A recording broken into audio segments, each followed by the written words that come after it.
This is Wellsville, my hometown. In a lot of ways, Wellsville is like most towns in America. The streets are safe. The mail almost arrives on time. And the ice cream man knows just how to beat the summer heat.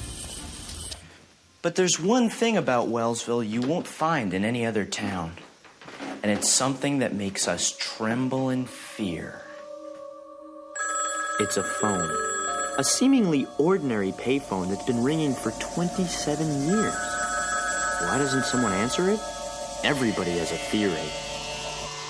Hey, you get within 5 feet of that baby and it's liquid brains. Not me, Chief. I heard that when you answer it, you learn the exact day, hour, minute, and second that you die. Even the phone company was afraid to go near it. We're not afraid exactly. Phone regulations. It's a private call. The longer it rang, the less it seemed like anyone would ever answer it. But someone was about to try, and Wellsville would never be the same.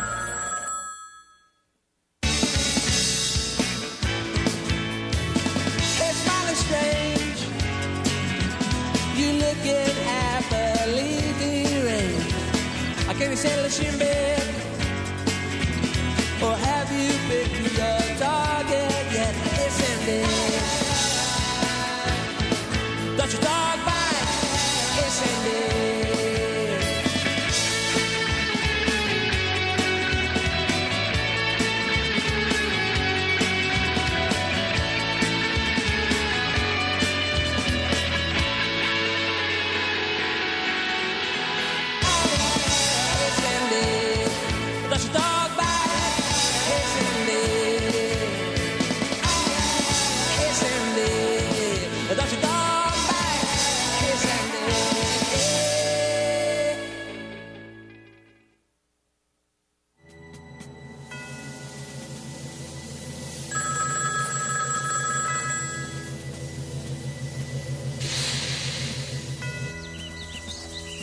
It was the hottest, doggiest dog day of the summer. The kind of day you don't just stick to vinyl, you stick to everything. It was one of those days when all your summer dreams are burned out of your memory, like butt flesh on a superheated back seat. In some towns, they blame the heat and the humidity, but here in Wellsville, we factor in the mind-shattering sound of the ringing phone. It drove some people insane. Our mom, who has a metal plate in her head, had the hardest time of all. She says the ringing causes a sympathetic vibration in her skull. Honey, I'll get it. Hello? Yeah, I'm ready. Call me right back. To help her out, Dad fixed it so that when someone called, instead of the phone ringing, a different appliance would turn on. I've got it rigged to the stove alarm. Now watch it. Well, I guess there's a few bugs I need to work out, you know. As for me, I was content to spend the rest of the summer on our cool basement floor. It wasn't exactly Thrillsville, but at least I wasn't outside. Green spotted horse flies. 5 o'clock. It's going after Carl. Carl, you gotta get out of there. It's on me. It's biting. Impervious to the summer heat, even Pete's superhero Artie couldn't pull their vacation out of the sinkhole.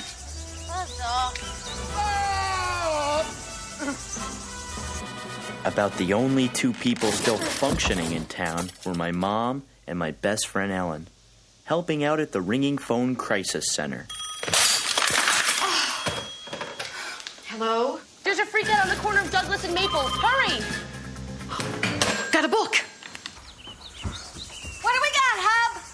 Looks like a 417. Your jacket. Oh.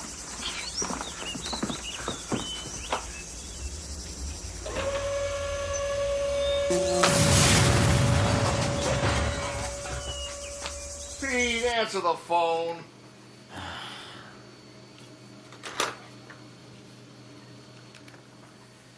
Hello? Pete, there's a phone crisis at Patterson Field. We could really use a volunteer. I'd like to, but I'm on to something.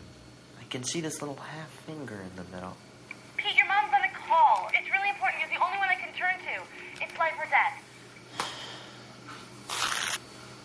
I was on my way.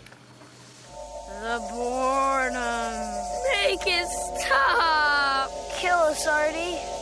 Hurry. Soon you will be as cheese, boy. Melty, melty, melty. See bike. Shiny bike. Shiny bike. Go.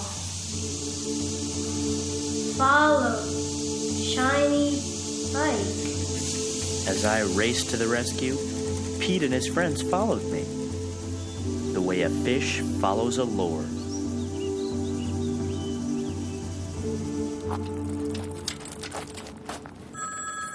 Hey, kid. Over there.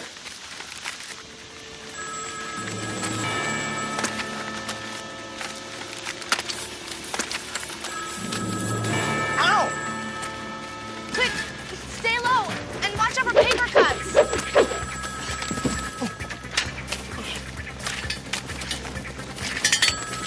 What's she doing? She's trying to break away from the Earth's gravitational pull. She'll do anything to get away from the ringing.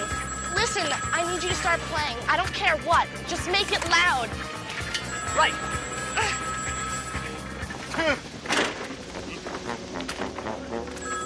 Hello, Mailwoman McGinty. I was wondering if we could have a little talk. But first, let me answer that ringing phone. Hello? Oh, sorry, wrong number. There, it stopped. Now we can have that little talk. No more phone? No more phone. You okay? Oh. That was amazing. Well, that's what it's all about, Pete. Helping people out. Is there anything else I can do? Well, we could really use some help at the center. But it's not always as glamorous. I want to help. Suddenly, I had a mission. And as it turned out, Pete had one too. I got it. It'll save the summer and make us heroes. What are you talking about? What is it? We're gonna answer the ringing phone.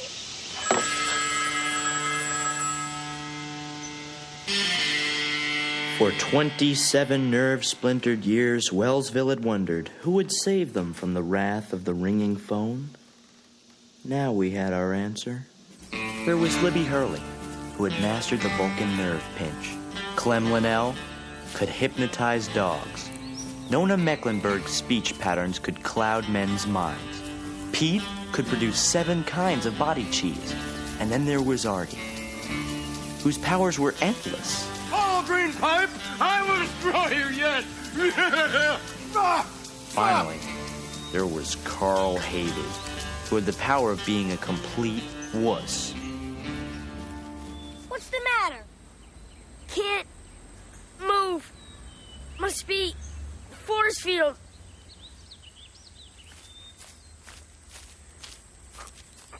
How come I could get through, huh?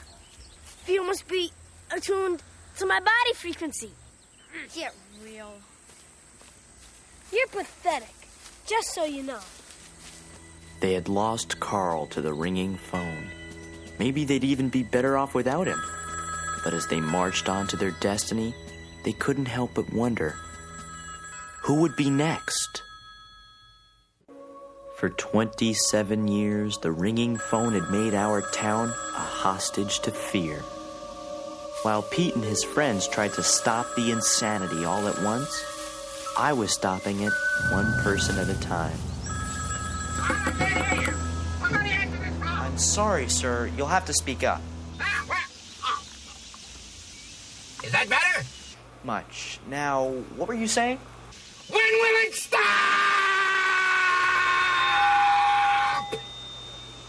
Hello? Hello? Hello? Sir? Sometimes they're just looking for answers. What do you tell them? It's not like you know when it'll stop. We know when it started.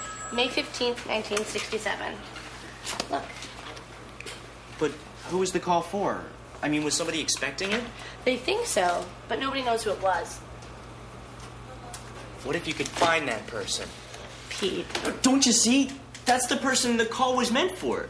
Maybe they're the person who has to answer it. It makes total sense. Pete, let's just get back to work, okay? Rookie. After we do it and we're famous, would you rather have your face on a postage stamp or on a license plate? Or you know one of those cereal bowls where you eat all your cereal and see a face? I want my face and some money.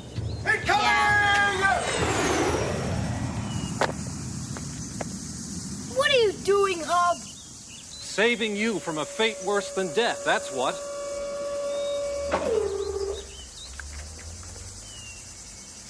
Whose are they? They belong to a guy named Len Flang. Thought he could be a hero and answer the phone. That's all that's left to him.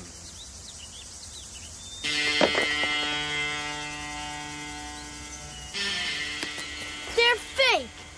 If he blew up, they'd be goo. Onward! My Vikings. I can't go. Let me guess. A force field, right? Nope, just chicken. Fair enough. See you later. When we're on a lunchbox. And then there were 4. 5 if you count Petunia.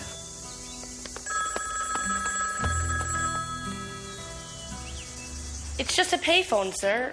Circuits, metal, and plastic. Why'd you want to shoot it with a harpoon gun? I wanted to be a good volunteer, but I had to find out who the phone call was for, so I could lift the curse forever. Hello, and thanks for calling the ringing phone hotline. I wonder if you'd help us with a little questionnaire.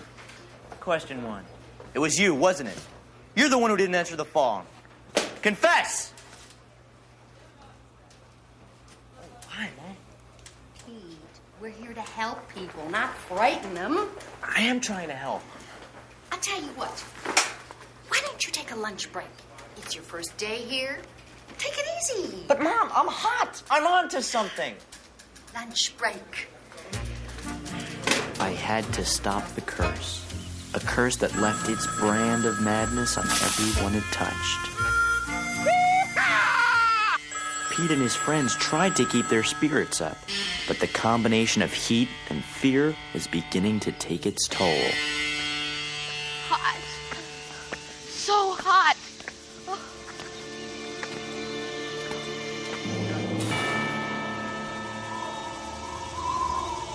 Tasty. Get away! Get away! Ah, Clem, you're talking crazy. Oh, Booty, away with you, mine master. Hang on, Bubby, we're almost there.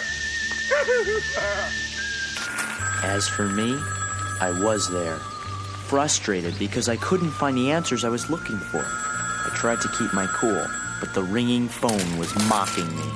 Who have you come for? Who? Tell me! I'm not afraid of you! Maybe you should be.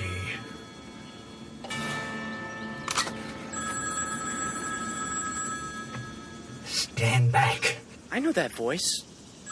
You call the hotline. What are you doing? Don't be alarmed. I'm a psychiatrist. A psychiatrist? Maybe you can help me. Meanwhile, one last obstacle stood in the way of the Magnificent Four.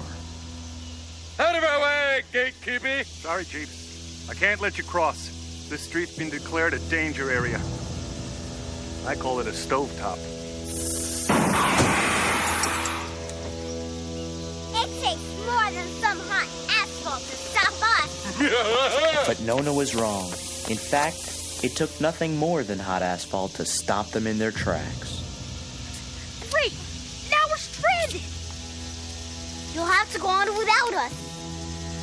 You can break the code of the crosswalk, Chief, but you can't break the laws of physics. That's what you think, crossboy.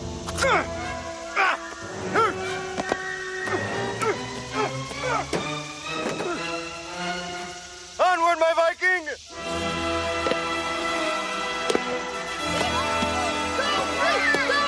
Come on, my Viking! That's it! Yes! Don't move! And under the other shoe, and the wingtip.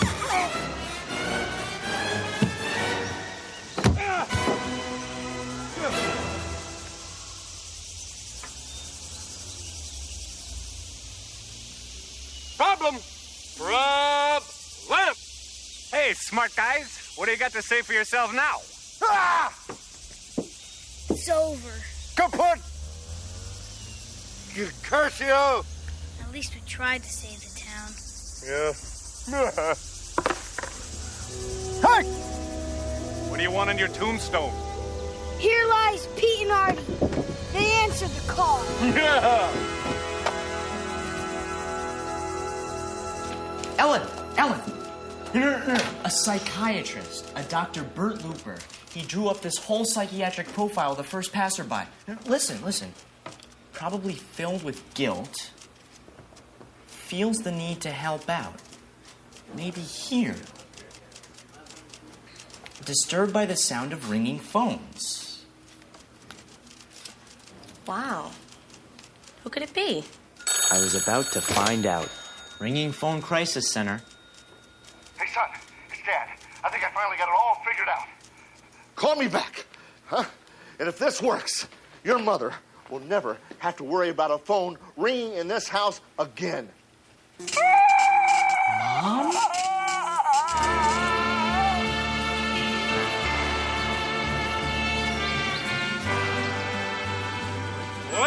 Boy! Don't let it smell your fear! Too late. Go! Finally, Pete and Artie had come face to face with their dreaded foe. Your kind never learns, does it? No, Artie, don't do No! it. Please, boy.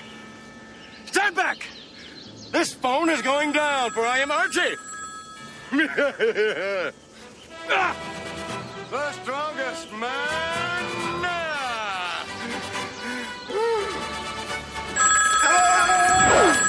In the world!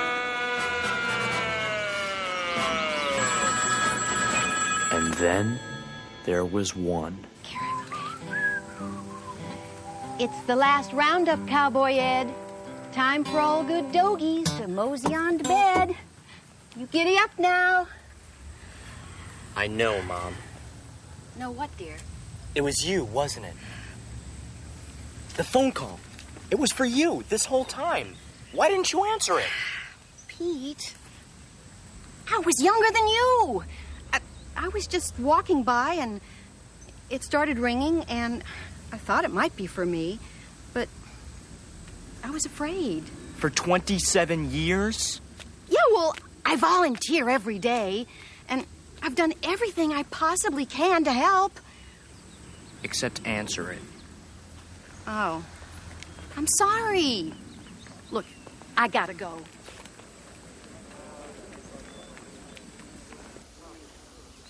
What's going on?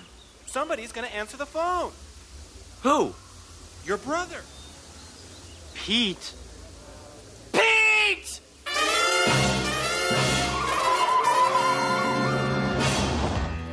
It had all come down to this.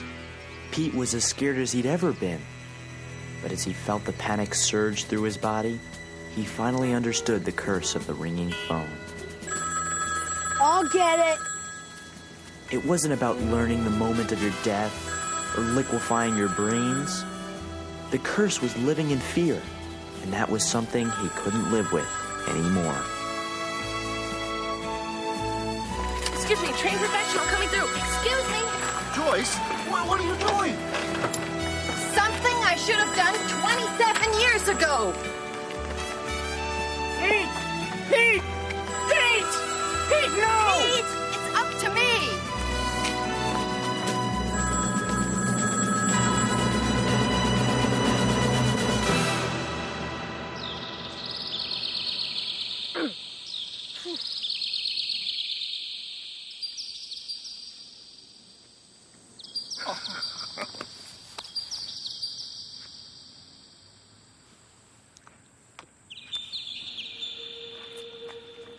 Hello?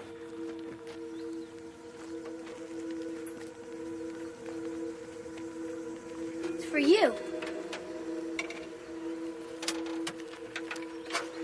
Hello?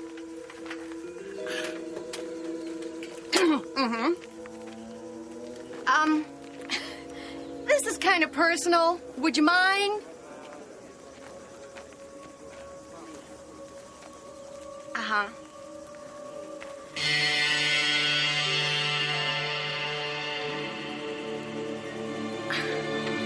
You know, you could have just called me at home. Why don't we talk about it, okay? For 27 years, Hub Callister had been reaching out to my mom.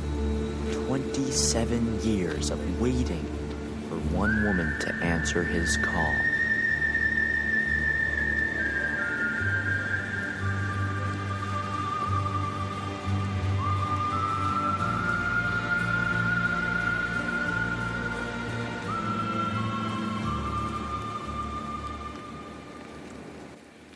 I've loved you since the 7th grade. I just couldn't bring myself to tell you in person. So I called you on the phone when we walked by one day. Hub. When you didn't answer, I just kept it ringing. I got this job to stay with it. I just hoped that someday you'd pick it up. Well, Hub, I like you. But I love my husband. You understand, don't you?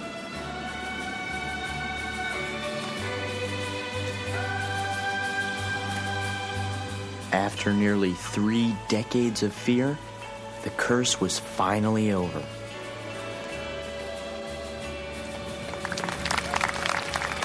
But as we were about to learn, the legend of the ringing phone would never end.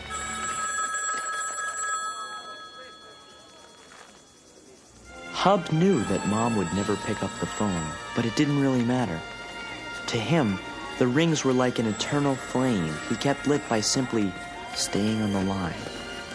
To this day, when we hear the rings, it reminds us that true love, if it's really true, doesn't need an answer.